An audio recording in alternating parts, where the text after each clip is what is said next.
அண்மையில் நுங்கம்பாக்கத்தில் உள்ள பிரபல ஒரு ஸ்டார் ஹோட்டலில் தாய்க்கிழவி என்ற ஒரு திரைப்பட விளம்பரம் அல்லது ட்ரெய்லர் அல்லது பாடல்கள் வெளியீட்டு விழா மிக பிரம்மாண்டமான அளவில் நடந்துச்சு.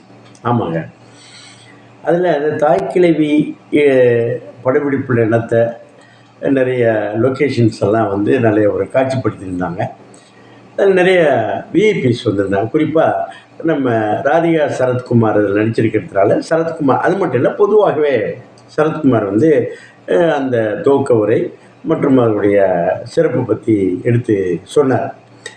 அது தாய்க்கிழவி, அது ராதிகாவோட நடிப்பு என்பது இன்றைக்கி நான் வந்ததுலேருந்து அவங்க எம்ஆர் ராதாவோட பொண்ணு என்பது ஒரு பக்கம் இருந்தாலும் ரஜினிகாந்தே சொல்லியிருக்காங்க. அதாவது ஒரு ஸ்டேஜில் அவர் தூக்கி சாப்பிட்ருவார், யார் நடிப்பில் வந்து மற்றவர்களே தூக்கி சாப்பிட்ருவார் அப்படிங்கிற மாதிரி சொல்லியிருந்தார்.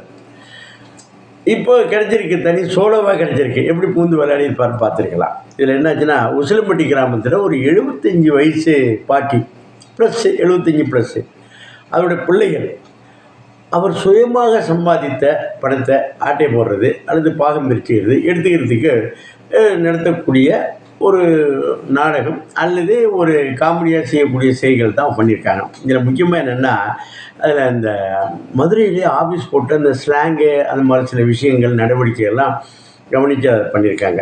அதில் புதிய இயக்குனரை எஸ்கே, அது யார் தயாரிச்சிருக்காங்க, எஸ்கே ப்ரொடக்ஷன்ஸும் ப்ளஸ்ஸு 2 பேர் பண்ணியிருக்காங்க. எஸ்கே ப்ரொடக்ஷன்ஸ் கூட அந்த டீம் வந்து செஞ்சுருக்கிறாரு. தயாரிப்பு வந்து ஃபேஷன் ஸ்டுடியோ 2 பேரும் இணைஞ்சு தயாரிச்சிருக்கிறாரு. எஸ்கே ப்ரொடக்ஷன்ஸு குறிப்பாக சிவகார்த்தியின் தான் பட்ட சிரமங்கள் மற்றவர்கள் படுவது ஒரு பக்கம் இருந்தாலும் திறமையான இளைஞர்களை நம்ம அடையாளம் காட்ட வேண்டிய ஒரு எடுத்த முயற்சியில் ஒரு பகுதியாக தான் நம்ம இதை எடுத்துக்கலாம். 2வது, இதில் நிவாஸ் கே பிரச்சனை இசை, அது லோக்கல் அந்த ஸ்லாங்க்கு தகுந்தாப்புல ஒரு மண்மனம் மாறாமல் இசையை கொடுத்துருக்கிறார். இசையும் பண்ணப்பட்டது. அறிமுக இயக்குனர் என்ன பண்ணிருக்கிறாருன்னா, இதில் சிவகுமார் முருகேசன், இவரை அருளானந்தம் என்ற ஒரு நல்ல நடிகர், அவர் என்ன சொல்கிறாருன்னா, அவரை கூப்பிட்டு அவருடைய அப்பா அம்மாவை, எப்பா இவர் சிவகுமார் முருகேசன் என்பது இருந்தாலும் அவருடைய பிந்திருக்கக்கூடிய முருகேசன் வந்து எனக்கு சிவகுமாரோட நிறைய தெரியும்னு அவர் கூப்பிட்டு அறிமுகப்படுத்துகிறார். அது ஒரு நெகிழ்ச்சியான ஒரு நிகழ்வு. பெற்றோர் வந்து அது மற்றவர்கள் முன்னிலையில் அதை பிள்ளையை வந்து பாராட்டுவது என்பது ஒரு நெகிழ்வான ஒரு விஷயம். இதில் என்னாச்சுன்னா, அந்த பிள்ளைகள் வந்து எப்படியெல்லாம் இருக்கிறார்கள் என்பது அந்த குடும்பத்தினர் முன்னால் வந்து அந்த அரசியல் பரிணாமத்தை சொல்கிறாங்க. அருவா சுத்திய நட்சத்திரத்தை யார் நம்ம சிங்கம்புலியும் சொல்கிறார். அருவா சுத்திய நட்சத்திரம், அடுத்து உதயசூரியன் போட்டாங்க, அப்புறம் ரெட்டையில், இப்போ யார் அது அப்படின்னு கேட்டால் தாவேக்காவுக்கு நாம் தமிழர் வரலையும் அந்த குடும்பத்தில் இருக்காங்க.